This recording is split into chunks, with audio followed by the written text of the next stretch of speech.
रामदास के देहांत को 4 दिन ही हुए थे। 12 दिन का शोक चल रहा था। एक दिन अचानक एक गाड़ी उसके घर के सामने आकर रुकी। उसमें से एक आदमी निकला और शोक में बैठे लोगों के बीच में जाकर बोला कि रामदास के वारिस कौन कौन हैं। बैठक में 30-40 लोग बैठे थे। वे सभी अचानक इस तरह का प्रश्न करने वाले शख्स का मुंह ताकने लगे। वहाँ पर रामदास के बेटे भी बैठे हुए थे। फिर रामदास के तीनों बेटों ने हाथ ऊपर करते हुए कहा कि हम उनके बेटे हैं, कहिए आपको हमसे क्या काम था। वह व्यक्ति रामदास के तीनों बेटों को गौर से देखता हुआ बोला कि आज से 20 साल पहले तक रामदास मेरे शहर में नौकरी किया करते थे।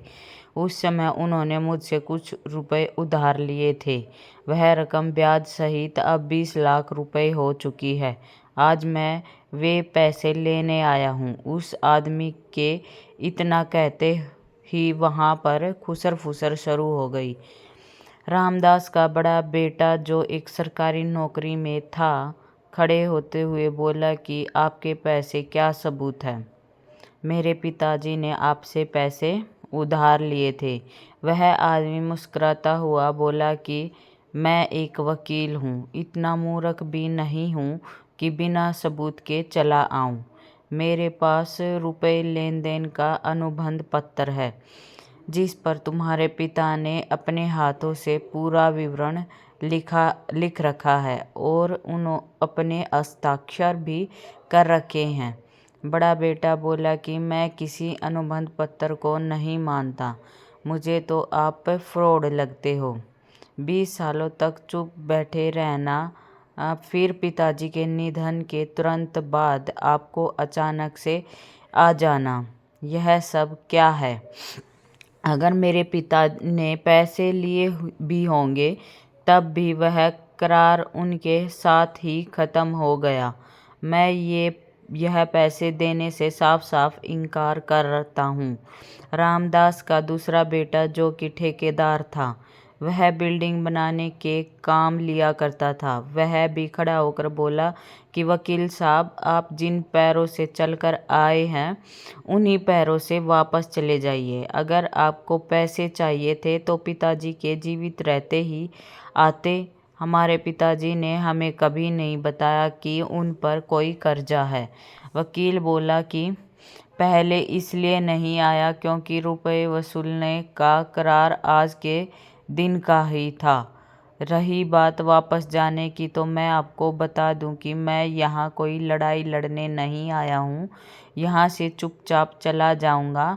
लेकिन अगर आप लोग अपने पिता का कर्ज देने से इनकार करते हो तो मैं कोर्ट का दरवाज़ा खटखटाऊँगा।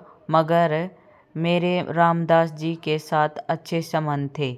मैं नहीं चाहता कि उनकी मृत्यु के बाद उनकी इज्जत उछाली जाए, इसलिए मैं आप लोगों को कुछ रियायत दे दूंगा। मगर तुम लोग कर्जा देने के लिए हाँ तो कहो। तीनों बेटे चुपचाप रहे, किसी ने भी कर्जा चुकाने की हिम्मत नहीं दिखाई। वकील फिर से बोला कि यहाँ पर तुम्हारे समाज के लोग बैठे हैं, रिश्तेदार भी बैठे हैं। क्या तुम लोगों को अपने पिता की इज्जत प्यारी नहीं है। अचानक रामदास का छोटा बेटा दिनेश खड़ा होकर बोला कि आप सबूत दिखाइए, मैं पिताजी का कर्ज चुकाने के लिए तैयार हूँ।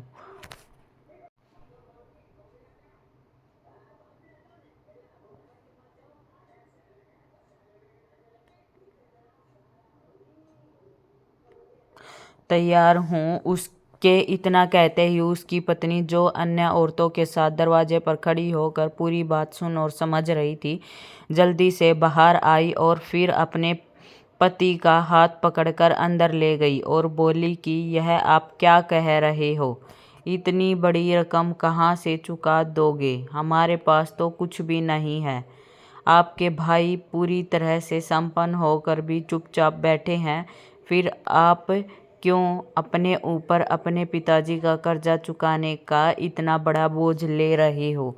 दिनेश के पास बस थोड़ी सी जमीन ही थी और वह छोटा मोटा काम करके अपने घर का गुजारा कर लिया करता था। उसी में पति पत्नी किसी तरह से अपनी जिंदगी गुजार रहे थे। दिनेश के दोनों बड़े भाई अच्छे सुखी संपन्न थे और ऐसे आराम से अपनी जिंदगी जी रहे थे। एक भाई की सरकारी नौकरी थी और दूसरा भाई का भी अच्छा खासा कारोबार था। पिताजी ने अपने जीते जी दोनों को खड़ा कर दिया था और छोटे भाई दिनेश की जिम्मेदारी दोनों बड़े भाइयों को सौंप दी थी, क्योंकि पिताजी की तबीयत खराब रहने लगी थी। लेकिन दोनों भाइयों ने कभी भी अपनी जिम्मेदारी नहीं समझी और अपनी अपनी जिंदगी में मस्त हो गए। ना तो उन्होंने दिनेश का कोई कारोबार कराया और ना ही उसकी कभी किसी प्रकार से आर्थिक मदद की। दिनेश ने भी अपने भाइयों से कभी कोई शिकायत नहीं की। ऊपर वाले ने उसे जिस हाल में रखा वह उसी हाल में मेहनत करके अपनी जिंदगी व्यतीत कर रहा था। बस उसके पिताजी ने जमीन तीनों भाइयों के नाम कर रखी थी, जिससे उसकी थोड़ी मदद हो जाती थी और बस वह जमीन का टुकड़ा ही दिनेश का सहारा था। लेकिन अब वह न भी ये उसके नसीब में नहीं बची, क्योंकि आज वह भी जाने वाली थी। दिनेश ने अपनी पत्नी से कहा कि मैं अपनी जमीन बेच दूंगा, मगर पिताजी का नाम खराब नहीं होने दूंगा। दिनेश की पत्नी आंखों में आंसू भरकर बोली कि आपकी इसी आदत के कारण हम लोग गरीब हैं। भगवान के लिए उस जमीन को मत बेचिए। अगर जमीन बिक गई तो हम लोग भूखे मर जाएंगे। उसी के सहारे तो हमारे दिन कट रहे हैं। वह पत्नी के कंधे पर हाथ रखते हुए बोला कि तुमने हर सुख दुख, तुम हमेशा मुझे सच्चा मर्द कहते आई हो, फिर आज तुम्हें क्या हो गया? क्यों मुझे नामर्द बुलाने पर तुली हो? इतना सुनते ही अचानक पत्नी के तेवर बदल गए। वह गर्व के साथ बोली, मैं मेरा साथ दिया, आज पिताजी की इज्जत का सवाल है। क्या तुम यह चाहोगी कि जीवन भर पूरे गांव के सामने मैं सिर झुकाकर चलूं कि माफ कर दो ओ जी, आप जाओ, पहले परिवार की इज्जत बचाओ। रही बात पेट भरने की, उसके लिए मुझे आपके बाजुओं पर भरोसा है। आप हमें भूखे पेट नहीं सोने दोगे। फिर दिनेश डबल जोश में वापस बैठक में आ गया। लोग अब भी धीमी आवाज में खुसर फुसर कर रहे थे। वकील मुस्कुराते हुए बोला कि अब भी पिता का कर चुकाने के लिए तैयार हो या पत्नी ने तुम्हारा पेच कस दिया?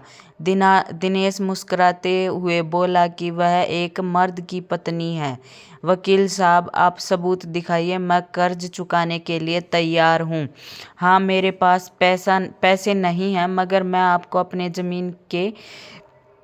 मैं अपने हिस्से की जमीन दे दूंगा, मगर पिताजी का कर्ज नहीं रहने दूंगा। वकील ने एक बार फिर दिनेश के बड़े भाइयों की तरफ देखा, फिर कहा कि क्या तुम लोग अपने छोटे भाई का साथ नहीं दोगे?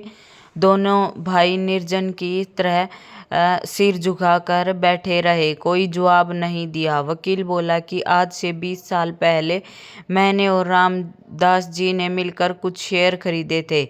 उस समय उनकी कीमत 00 थी। शेयर खरीदते वक्त यह तय हुआ था कि दोनों में से किसी की एक मृत्यु होते ही शेयर बेच दिए जाएंगे और जो रकम मृतक के हिस्से में आएगी वह जीवित हिस्सेदार उसकी योग्य संतान तक पहुंचाएगा।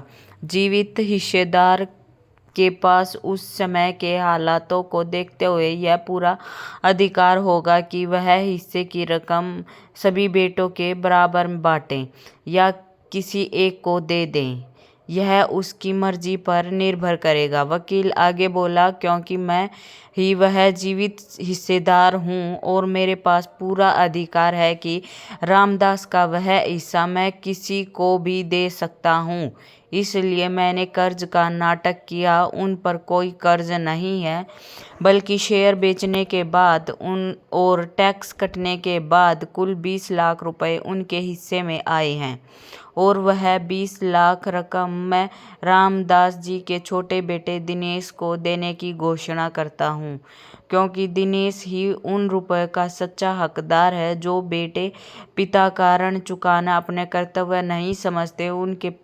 उनका पिता की संपत्ति में भी कोई हक नहीं बनता।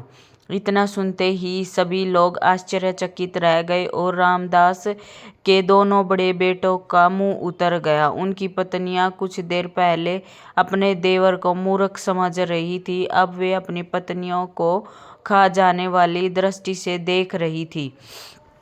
वकील के इशारा करते ही उनके आदमी 2 बड़े सूटकेस उठा लाए और उन्हें दिनेश को थमा दिया। यह देखकर वहां विराजमान लोगों ने तालियां बजाकर दिनेश का स्वागत किया। जब दिनेश दोनों सूटकेस उठाकर अंदर कमरे में गया, तब उसकी पत्नी दौड़कर आई, भरी आंखों से पति को निहारते हुए बोली कि आज समझ में आ गया कि सच्चाई, ईमानदारी और खुददारी के रास्ते में कांटे और दर्द बहुत मिलते हैं, मगर एक दिन ईश्वर सुनता है जरूर, और जब भी वो सुनता है तब छप्पर फाड़ कर दे देता है। तो दोस्तों, अगर आपको यह कहानी पसंद आई हो तो वीडियो को एक लाइक अवश्य कर दीजिएगा, और वीडियो को शेयर करके चैनल को सब्सक्राइब जरूर कर ले। धन्यवाद। जय श्री कृष्णा।